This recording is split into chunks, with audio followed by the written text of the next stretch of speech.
begun. Feel the fire as I come undone.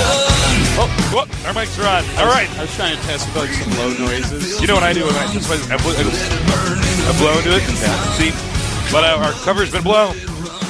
So, welcome back to the GSL. We've already seen some very exciting games. Hope you had a good little break. Yeah. I got to eat my sandwich.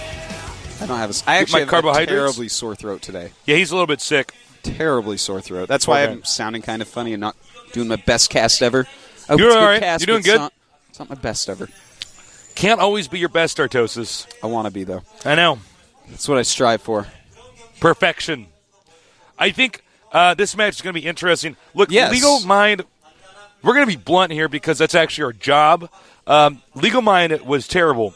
Yeah, I don't like the previous fluff games. Stuff, man. He was the worst player. There's always like that one sensitive nerd that always cries on forums because how could you say that about the players? Just lie to me. Just lie to me. No, there's me live in a fantasy world where there's plenty of commentators out there that lie to you and be like, "This is going to be a very great match." This game is awesome. And look at this. No, man. Some of these guys make mistakes. Some of the strategies aren't good. This is actually the GSL, which is like the biggest, scariest esports thing in the world. Yeah. So we get to be critical of these guys when they don't play well. Now, one thing I want to point out here: LegalMind.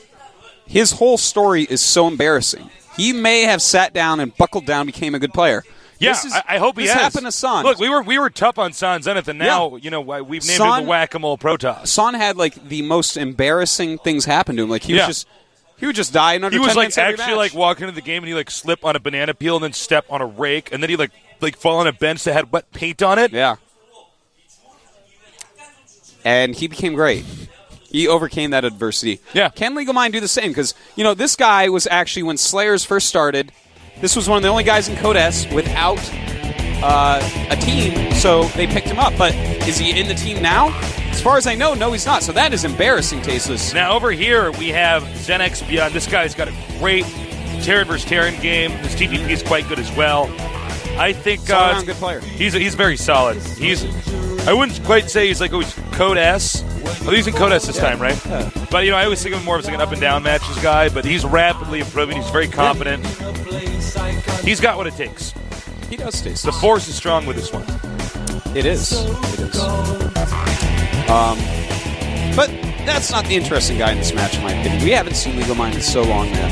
I really want to see if this guy has improved himself. It can happen. Is he the next San Zenith? Or is he the same old LegalMind? Or is he the old San Zenith? Yeah. Let's find out, man. This Super Tournament is turning out to be so exciting. Super Tournament is a great little tournament. So much money on the line. It's really all or nothing. You got to get to the finals. Now here is LegalMind. As you can see, he was in Code S, then Code A, and it's kind of faded away into obscurity, but due to the fact that he was in Code S round of 32 way long ago, he does get a seed here in our Super Tournament. More like Super Duper Tournament, Artosis.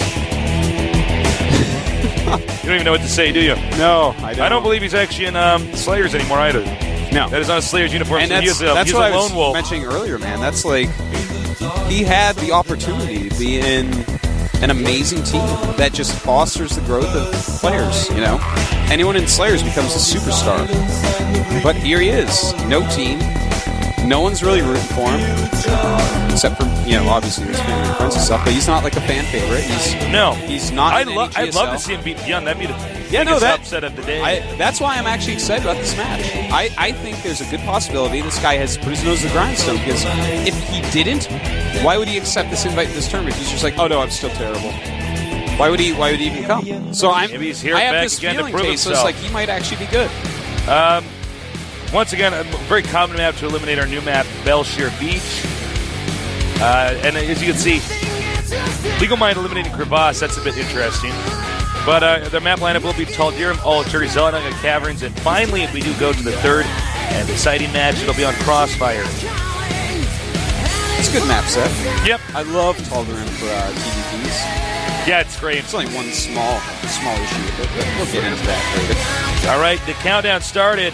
Will our favorite Byun move on with ease? Or will we have the biggest upset of today? LegalMind take out a player like Byun who's in Code S. We're going to find out here. I'm Tasteless. With me is Artosis. We're Tastosis, the casting Archon, bromancing over our favorite game, StarCraft 2. here at the GSL.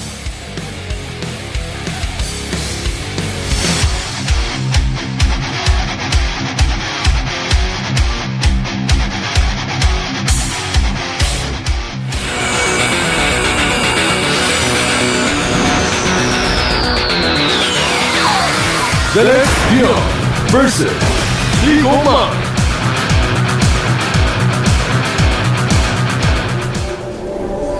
Okay, in the bottom right, we have our very technical Terran player, very competent as well. ZeNEXByun. A lot of people actually in the studio here today, ZeNEXByun. And now to our underdog, after fading out, but barely having enough points to make it into the Super Pro tournament. LegalMind. LegalMind. Very, I guess, litigious guy. It's interesting living in, because Archos and I are both American. We're from litigious cultures where you move to Korea, it becomes an honor-centric culture. Culture, an honor-centric culture. Interesting to see how different cultures operate. Being a citizen of the world. Yes, it is so fun, Tasteless, to travel around and learn these things. Yeah. It makes me happy. Now, LegalMind, pretty standard opening. Same with Byun. Looks like Byun is quite likely to just go one barracks expand here. It's a pretty safe build. Well, it is on this map, yeah. But, I wouldn't be going one barracks expand against Byun. Well, he's against LegalMind, because LegalMind, you never know what to expect with this guy. Yeah. Nobody's seen him play in a while. Well, that's the thing. Because of that, I would be like, all right, be ready for Warp Gate, be ready for Void Ray all Right. Because, well, that's just kind of the way it is. If I survive the first maybe 7 or 8 minutes, I should win. But that's so predictable. Again, I'm hoping that LegalMind has really buckled down and got some sick skills and maybe goes for a macro game here. Maybe Byun plays too safe and he gets an edge off of that.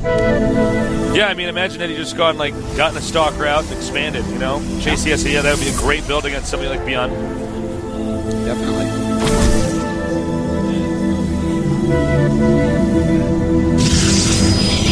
LegalMind has used a lot of his Chrono Boost just on getting probes. Hasn't really used them on anything else, so I don't think he's going to rush. We did see, we see a proxy pylon, though.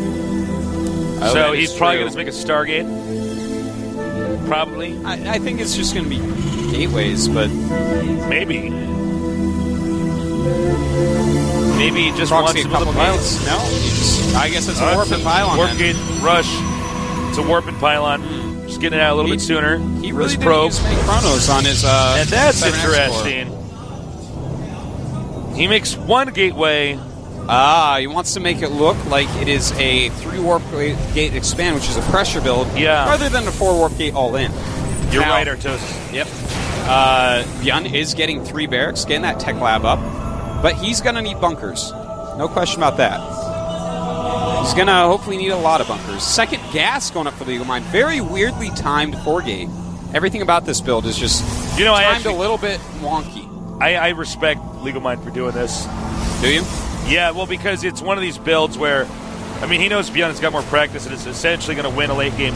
So, yes, he engineered a strategy that's so unique that Byun can't quite be ready for it. Oh, 5 This is a gate. 5 warp gate rush. He might actually be going Zealot Sentry. Well, it's good against something where you have a bunch of bunkers, but the force field's behind the bunkers. Yeah, Zealot Sentry is actually something you can do. You can support 5 gates off of those units. You can't go Zealot Stalker. You just can't actually support that with that many gateways. Sorry, guys. Can't do it. Sorry. That's life. Yeah, I can. They send a replay. It's like, dude, you're not keeping your warping cycles tight. I don't know what you want me to say. All right, so the 5 warp gates are ready, Tasteless. A second bunker is going up. Byun is getting ready. He scans, and that looks kind of like a normal main. Well, he did see the Chrono Boost on the warp gate. That's the tell. Definitely there's going to be at least pressure Byun knows. This is not going to be any fun for him, man. No, it's Here not. They come.